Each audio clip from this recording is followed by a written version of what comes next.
All right, everybody, it's me again, driving with Shane. This is Shane, of course. You're driving with Shane. It's 3:57 on Wednesday afternoon, March the 14th. Anyway, I have a couple things to report. It's been kind of an assault on me lately in various ways. One from a train horn, a guy with a train horn, and I have a hearing condition. I'll tell you about that if you care to listen. I can't, my ears are very painful with loud, high-pitched noises. It's called hyperacusis. Then I was hit yesterday in my work vehicle, not this vehicle. First accident in my entire life. I was sitting at a crosswalk waiting for someone to pass. Dude rear ends me with his Ford truck and a trailer, and I got all, so I'll tell you about that in a second. So first, back up, I'm here in Nashville gotta think for a second. I'm a bit dazed lately. Anyway, I'm on Elm Hill Pike, and I'm going to be coming up to the two entrances to Briley Parkway. Briley East, Briley West. Or is it north and south here? They change everywhere. I'll tell you what happened. I'm coming along right about here. Not quite yet. And, yes, I'm in the fast lane here. This is Monday, a couple Mondays ago. Dude behind me blows his horn because I'm cruising along here because there's people in front of me and I can't go. And there's people up here on the left. There's different turnoffs to the left. As you can see, it gets a little crazy right here. He's turning left to that street. These people are turning left to get on Briley Parkway south. So it was south and north. And you got to go slow here. Now I can get over. Now that they're turning off, I can get over. He got pissed at me and blew his horn, train horn. And then he whipped in through here where I'm at. And passed me and zipped off straight ahead. And then I was able to turn in right here and sit here and wonder, I just got my ears blown out twice by a train horn. Why am I sitting here letting him get away? So finally decided to chase him, and he was way down there. I never saw him. He was kind of hauling butt down there. I'm possibly going to be suing him if I can find him. Still working on it. It's going to be probably circumstantial evidence at best. I found the guy, I think. Found where he works. Found the truck. It looks like the truck. I did not get the license plate, but I know what it looked like. So I'm kind of working some angles here. I can't just go up to him and say, hey, do you have a train horn and did you blow out my ears? You know, he'll say no, and then he'll probably take the train horn off before we get a chance to search it with the police being present. Anyway, it's probably a lost cause. He's affected my hearing for life. It's made my hyperacusis worse. This issue has caused me to kind of withdraw from a lot of society. And there's a lot of stories about it. A guy last week even killed himself because of it. It's very bad for some people. So, you know, if you're a young, what shall I say, jacked up truck driver, to be nice, if you're that, and you have a train horn in your truck, it's illegal to blow it at people, and you might blow out somebody's ears. Because I'm affected for life. Since then, I've been feeling pressure like you're in an airplane, in some pain. Sometimes the pain is going on for days. And I've had hearing loss. And my hyperacusis sensitivity to high-pitched noises is worse. I can barely go to a restaurant. Anyway, I'm not trying to get on here and just bitch and moan. I'm trying to tell people, be careful what you do on the road. Sometimes it's worse. Sometimes people get on the road and actually kill people or maim them for life. Cause an accident and their face gets burnt off. Or they lose both limbs. Some people have it a lot worse than I do. So that's what happened. So I just described the incident to you. He was road raging and blew his train horn at me twice. Why do you need a train horn? I went and talked to one of the local truck shops that do all the mods for the truckers, you know, the pickup truck drivers out here in Nashville area. He proudly said, yeah, they get a train horn, yeah. You know, they use them at truck shows and different things or whatever. Yeah, and I said they also use it to blow out people's eardrums. No, he didn't, you know. This guy who worked here was pretty young and thought it was pretty cool. Even when he told him that, he smiled a little bit. So, congratulations. Your train horn is really loud, and so is your muffler. Congratulations. You know, you're officially a noise maker. Say that. A noise pollution maker. So, then there's yesterday. I was driving in my work van, stopped at a crosswalk, and looking down at my phone. I picked up my phone because these people were going pretty slow. All of a sudden I hear screeching, you know, a skid. I'm thinking, this is going to hit me or what? Is this going to, and bam, hit me, snapped my head back and all that. Well, it crushed in the whole back end of my van. It's shot. So, I checked, you know, he hit, and then I got out, started shooting video of him and his truck, and he's in there talking on his phone. He suddenly takes off. So down the alleyway, so I shot video of him running. And then I went ahead and jumped back in my van, cut him off around the next street where I knew he was heading. Got more video and some pictures. And that was a few days, that was yesterday. Come to find out, the truck hasn't been registered in like 2 years, so he probably doesn't have insurance either. Had a work trailer on there. I couldn't tell what kind of tools they were. Really kind of odd. It was not a landscape thing. Couldn't tell by the tools. He had one of those reading or reading type work trucks, the box compartments at the back, and one of the compartments flew open on impact, and his tools were exposed. I'm sure some of them fell out when he was running and zipping around the corners. Spoke to police today, and the hit and run incident goes to the inbox of the hit and run department, and who knows, they're probably going to take their time getting around to this.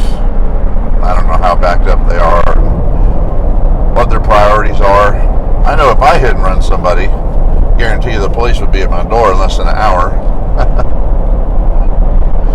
But if you have a tag that hasn't been renewed in 2 years and they don't really know who you are, they'll take their time and let you slip even further through the system.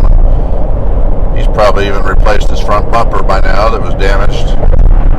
He's probably hitting all proof, clues, what's the word? Can't think of the word right now. A clue. What is the word? Evidence. Yes, evidence. Thank you, other brain. The other side of my brain kicked in. So, that's twice I've been kind of assaulted from behind from a truck. The dude yesterday impacted my ears. I don't know if it's from the sound of the crash or the impact, but my ears have been very under pressure again since then, and difficult to hear. I wear hearing aids, but I have to keep them down most of the time because my hearing sensitivity. It's really a trip. Anyway, welcome to Driving with Shane.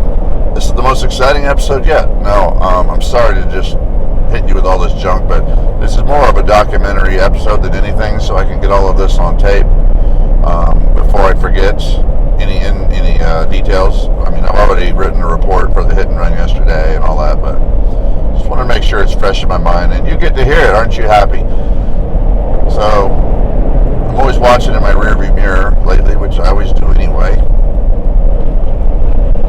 I'm paranoid of people with train horns now. Also paranoid of trucks with a trailer. You know, something happens to you once and you just very wary of it. People who have been bitten by a dog once, they pretty much are afraid of dogs forever. So, it's just how it goes. Not everybody. Don't write me with somebody who got bit and they love dogs. I know. There's always exceptions. Boy, we're almost 9 minutes into this video. So I'm on Bradley Parkway right now. Northbound. It's funny because when you get on it, coming from the other way, this will be westbound. So when I come out 65 south in the morning and I jump onto Briley, it's east or west is my choices. Coming the other way, it's like north and south. Well, now it says west. See that? I don't know if you saw that on the left. Back up and you'll see the sign on the left marker. I guess that it literally changes every direction. You know, right now we're changing directions, so maybe Briley Parkway is one of those roads that literally changes names with the direction it's going. Wouldn't that be great? 65 south, 65 southeast, 65 southwest, 65 northeast west. They actually have a road out here called 31W and 31E, and they're going north and south. So it takes a while to figure out what it's talking about. As it turns out, those are parallel roads to 65. I believe it's 65. And then 31 is a road that runs kind of parallel. And one of them is on, what is it, the east side of it, and one is on the west side of it. It's kind of weird. So it's not that they're heading east and west, it's just that their bearings are east and west of 65, north or south. Pretty crazy stuff out here. I mean, I'm from California, and everything out there, at least in my area, was on a grid, straight north and south. First Avenue south, and Second Avenue south, and Third Avenue south. Avenue A, Avenue A1, A2, A2, A3, A4, and Avenue B, B1, B2. So it was all like this grid. That's from the Palmdale, Lancaster area out in Southern California in the nasty desert where the Joshua trees live. About an hour north of LA. And you could drop me, airdrop me anywhere in that area, and I can land blindfolded, take off my blindfold, look where I'm at, I'll see the street names and tell you exactly where I'm at and where I'm going. But here in Tennessee, the roads are just every which way, and they're diagonal, and then they're square again, and they change. Man, I'm just kind of in a whiny mode today. I'm sorry, really am. I'm gonna stop.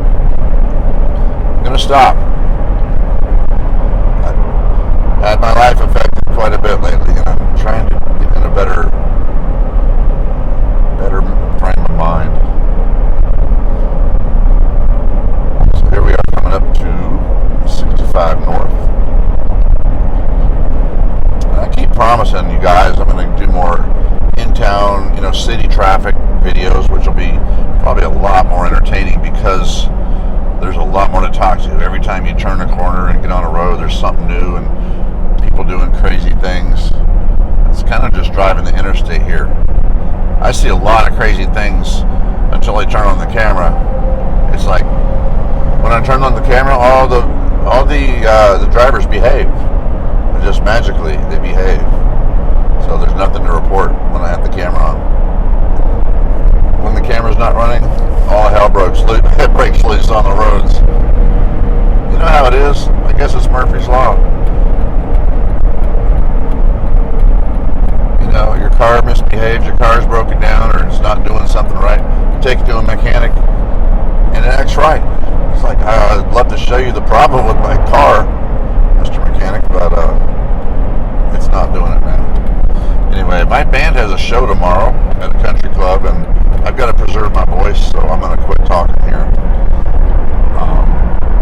Because I tend to blow out my pipes pretty quickly with my voice.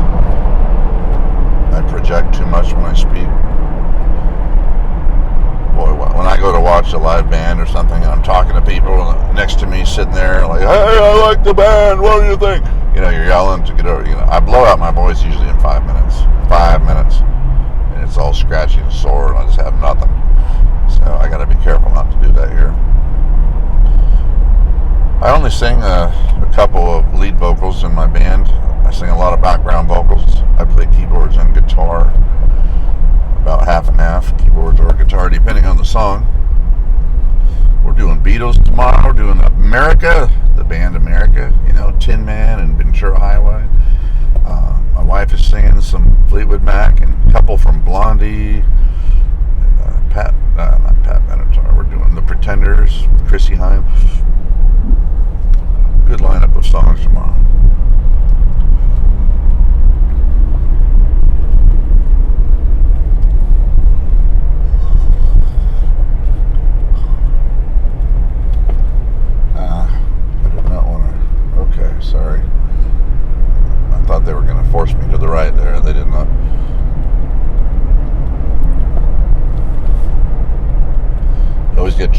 They have the tractor beam on exit 92 there to your right. There's a tractor beam that sucks you in. Not really, but it's like you got to keep going left, go left, go left to get out of that. Those lanes just keep sucking you in. Like, how many lefts do I have to make to get out of that exit 92 tractor beam? If you're a Star Wars fan, you know what a tractor beam is.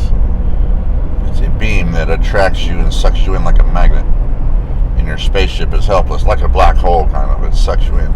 Turn on the tractor beam, you know, you're not getting away from that thing. Tractor beam.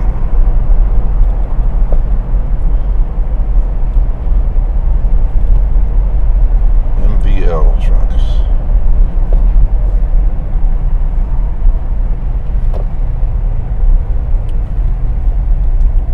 Well, nothing's happening here, so like I said, I'll just go ahead and cut it off, quit talking.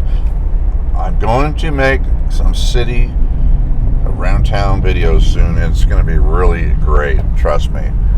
Because I got some things to say about the way people drive around town. Oh, you don't even know.